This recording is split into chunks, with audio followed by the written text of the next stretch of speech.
lot of med spas, a lot of aesthetic practices come to me wanting to scale their business. And unfortunately, many never do because, frankly, they are focused on the wrong things. And I don't want that to be you. I don't want you to feel really stuck, right? Feel like your business is stagnant or worse, going in the wrong direction.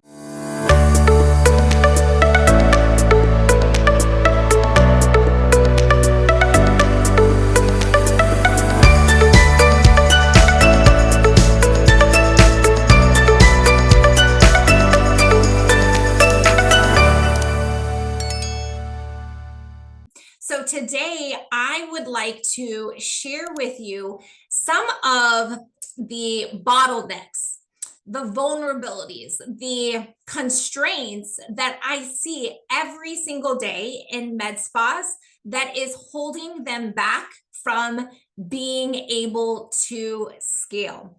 So I want to first give you kind of a framework on how to identify those constraints, and then I am going to go into some specific examples of very common constraints that we see in med spas every single day. Because I don't want you to be someone that has been at the same revenue year after year. First, I don't want you to be at the same or going backwards, worse yet, right? And so I want you to keep two very important things in mind that you should be doing monthly, right? If not at the beginning of every single week, right? On Sundays in my business, as I'm planning for my next week, this is a tool or a skill or a step or a process that I do every single Sunday in my own business that I want to share with you. So the very first thing that I do is to remind myself that I need to put my CEO hat on, that I need to be the visionary leader in my business, not an employee. Right? That I can't just be on that hamster wheel of doing in my business, that I got to put my CEO hat and find out, which is step number 2, what is that constraint or bottleneck in my business that is holding me back from really scaling and growing.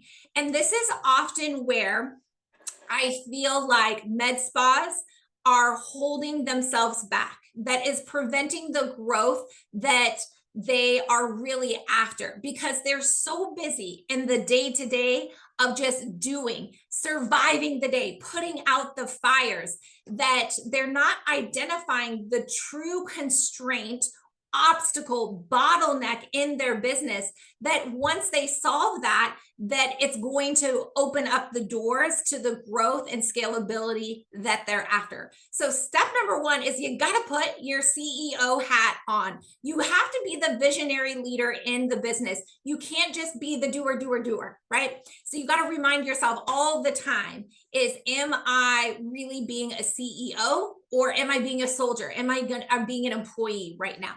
The second thing is, I have to find and solve the constraint or the bottleneck in my business. So let's jump into what are some of those bottlenecks that we find so often with our clients, and we're helping them solve those every single day here at Diamond Accelerator.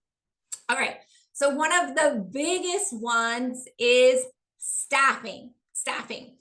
That you are often afraid to hire for a number of reasons, or you're waiting, like, if I just get this done, right, then I can hire, right? Or I don't want to hire because it's going to take so much of our time. And the reality is that, a team member should be contributing at a certain level. And then once they reach that, whether that's a 80% utilization rate or a specific revenue target, right? Then you need to reload and continue to hire. Or maybe you need to provide them with an assistant so that they can see more patients. Maybe you need to be able to delegate more roles and responsibilities to another team member that is going to then allow you to be able to create the onboarding or the recruitment process so that you can confidently hire a team member, right? And so I was talking to a business owner this morning, and it's a 2-woman show, right? And she is doing really well, but she's afraid to hire because she's just like, I don't want to deal with that. I don't know how to do that. Well, guys, all of those things can absolutely be solved, right? Like, you don't have to be the one that does the onboarding. You don't have to be the one that trains them or holds them accountable. So don't allow these false narratives or excuses that we have in our head to prevent us from growing and scaling our team. I also will tell you that when you are growing and scaling your team, a constraint or bottleneck that holds people back is that, they are stuck at whether it's like 5 or 10 employees, and they just feel like they're on this hamster wheel, right? They'll get to 10 and then they'll lose 3, and then they'll get back to 10 and then they'll lose 3, right? And they don't really ever identify of, why do we keep going backwards, right? Do I not have the right clearly defined roles, responsibilities, KPIs, benchmarks? Do I not have someone motivating them, holding them accountable, right? Because oftentimes it's just a free-for-all, right? Of like, well, I'll take what I can get from that employee, right? Or like, I'm okay with them just being a warm body, right? So that's often what we see holding people back, is that they're afraid to hire, right? They also have false expectations of, I just need to do this, achieve that before hiring. And I'll tell you that a new employee is an expense in the beginning, but if you have the right structure and systems in place, then you should quickly begin to make them profitable in your business. But if you just hire without that structure and accountability, then of course it's going to be an expense to you and not a profitable position. So you want to have the right systems, the right compensation plan, the right KPIs and benchmarks so that you can grow them in your business. Another bottleneck that we see has to do with inventory, right? And your cash flow. It is very expensive to run a med spa.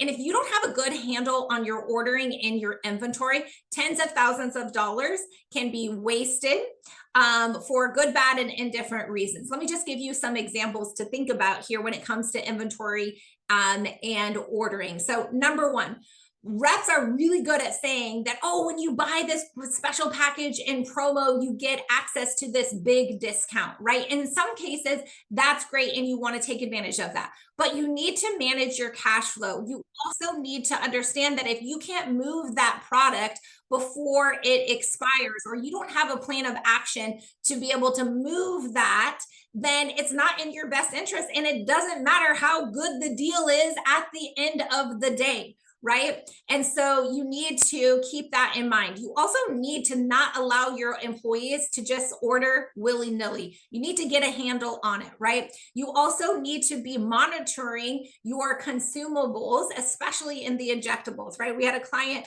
that literally didn't realize that $8,000 to $10,000 a month was being utilized in injectables from her team because they were just putting in 100 units in their face and for them and their friends and family anytime they wanted to, right? They were utilizing, they were giving themselves a butt, right? In injectables, and they didn't even realize it. They were just comping it. Right. And yes, we want to allow our team to have access to services and treatments and products because that's going to make them more confident when they actually use the services.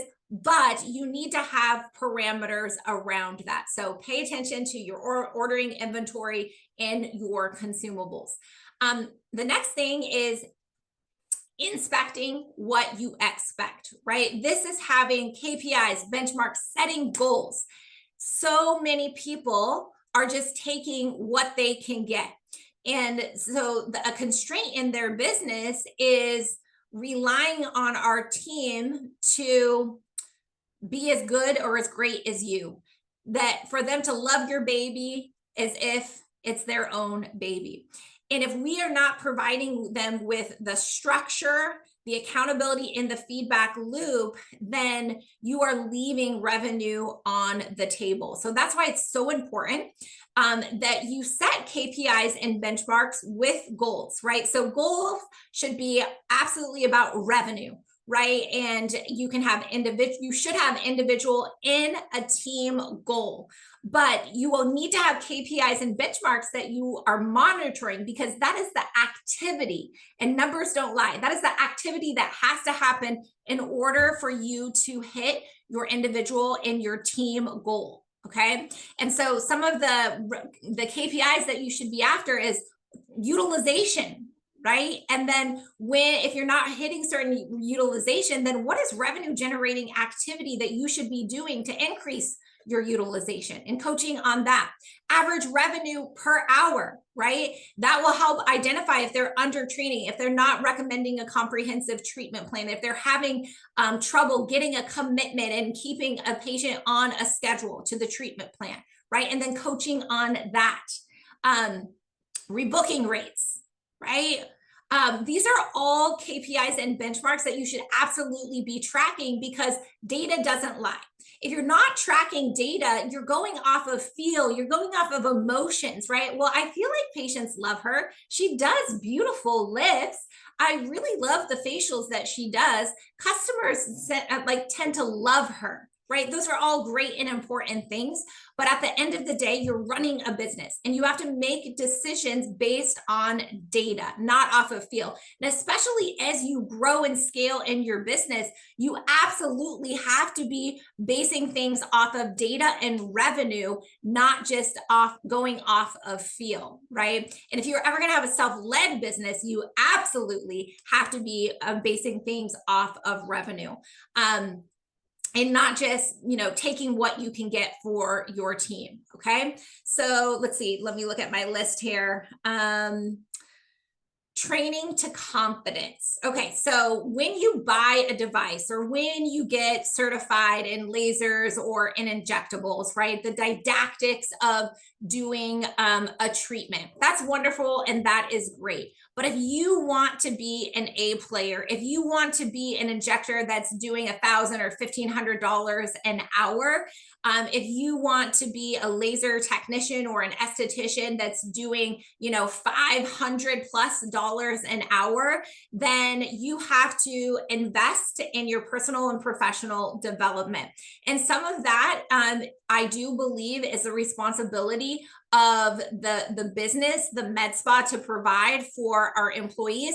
But you also want growth-minded individuals that are going to invest in themselves as well. And sometimes that could be, paying for their own training, but sometimes that absolutely should be expecting them to utilize some of the free training and resources that you can provide them, right? Like, for example, I have access to, I spoke at Aesthetic Next this year, and I have the virtual training portal that I have access to all that training. And I gave that access to my team because I want my team to learn about some of the great workshops and sessions that was at that event. And that doesn't cost them anything except for their time, right? But you have to have employees that are growth minded that are going to take advantage of that. Because when you are more confident in your job, right, and your skill set, then you're going to not only give a better experience and result with your patient, but you're not going to undertreat. You're going to be a real leader in the consultation room and educating them on what preconditioning their skin should look like, what a comprehensive treatment plan, and then transitioning into maintenance. And oh, by the way, this is the medical grade skincare regimen that you need to do to protect your investment that you're making with this treatment plan to get the result that you are after. And you can't do that if you don't have confidence in the services that you are providing. You can't do that if you just get the 3-hour training that the device company gives you when you buy them a machine. So education has to be a priority, and it has to be a lifelong mission, right? It has to be something that is always at the forefront to continue to sharpen our tools and our tool belt. Mindset. This is something that is really important in your daily huddles and your monthly trainings and your one-on-ones. And here at Diamond Accelerator, it's like a daily thing that we're talking about, because if you don't have the right mindset, it's really hard to give your clients a great experience. It's really hard to show up to work and give 110%. And it's really easy, especially as women, and we're wives and we're mothers, and we're running 100 different directions on top of our professional responsibilities. If we are not in the right mindset, it is really hard to be an A player. And so we like to not only train, motivate, reward, but also put people on performance improvement plans based on core value and mindset, right? And so all your core values is going to trickle in to mindset and helping people grow both personally and professionally. And that's going to help build a better culture. It's going to help build a better team. It's going to help women to show up and perform for themselves, for their clients, for their team, and for the med spa. So you don't want to discount that at the end of the day. And then the final thing is that really prevents people from scaling, that I see very commonly, is that, again, there's no structure in place. This is the way that we do it here at Glow Med Spa, right? Everyone is just doing it their own way and figuring it out as they go. Now, some people have some decent onboarding and you'll spend a lot of time with them, and this is how I want you to do it. But then there's no accountability or feedback loop in place. And so pretty soon time goes on, and now Sally's doing it one way, and Julie's doing it one way, and Caitlin's doing it one way over here. And it's fine, it works, right? But it's not a scalable model. And oftentimes we see the A team and then the C team, right? And so what you got to do to level up everyone's performance and really build a strong culture and team that's scalable is that you got to think of Starbucks, right? If I have my coffee in Boise, Idaho or Chicago, Illinois, it doesn't matter. The coffee tastes the same. The experience is the same. And so you want to build that same structure and support and culture and experience in your med spa. And that's how you have a duplicatable, replicatable model in your business, is when you have the right systems and the right culture in place, that it levels up everyone's game. And that now it's not like, ooh, I can only give new patients to Sally over here because she's great, right? She's my A player. And then I'm just going to, give returning clients over to Sue because she does a good RF microneedling treatment, but she's never going to sell medical grade skincare. She's never going to add in another service line, right? Like, guys, we have to raise our expectations, right? We can't accept mediocrity. We can't accept just having a warm body in a position. Those are the mindsets that is holding you back from scaling. But we have to put our team in the best position to succeed by having a strong culture, right? And to have a strong culture, you really got to be led by sharing core values at the end of the day. And how you develop those core values and just don't write them on a document and then forget about them is that you train, that you have conversations, that you motivate, that you reward, and that you put performance improvement plans together based on your core values. Okay. And if that's something that you feel like has been holding you back in your business, I can tell you that it's absolutely probably true, right? So we have like the activity-based things and the system-based things, but too often people ignore culture and core values. And you can get to be $1 million business by having crappy culture and a crappy team. But when you want to grow and scale and become a multi-million dollar business and love your team, love showing up to work today, be very profitable, have a win-win environment for everyone, you not only need the systems in place, you need a strong culture. Because without a strong culture, like the money is it's good, right? But I'll just tell you, we had a client that's doing $5 million plus a year in revenue, and she hated going to work every day because the culture was so toxic in her med spa. And last year she made the decision of like, it's not worth it anymore. Right. And she did an overhaul on her systems, on her core values, on their daily huddles, on their compensation plans, on how they reward and reward people, and what they tolerate and don't tolerate.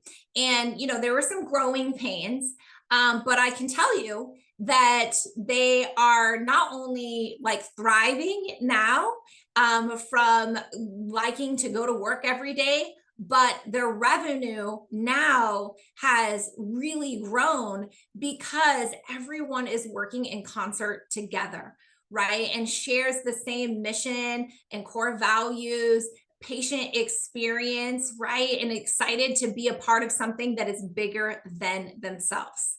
All right, so I'm happy to open up the floor if anyone has any questions that they want to review over one, how to switch to that CEO mindset to identify the constraints that's potentially preventing you from scaling, right? And a practice to do that is every Sunday night before you start your week, reminding yourself of being that visionary leader in your business, being a CEO and not employee, and then trying to identify, right? And sometimes it's a bigger project, right?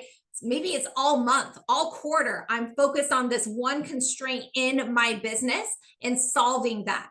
But sometimes it is a weekly thing, but I got to remind myself, what is that constraint or bottleneck that I need to work on?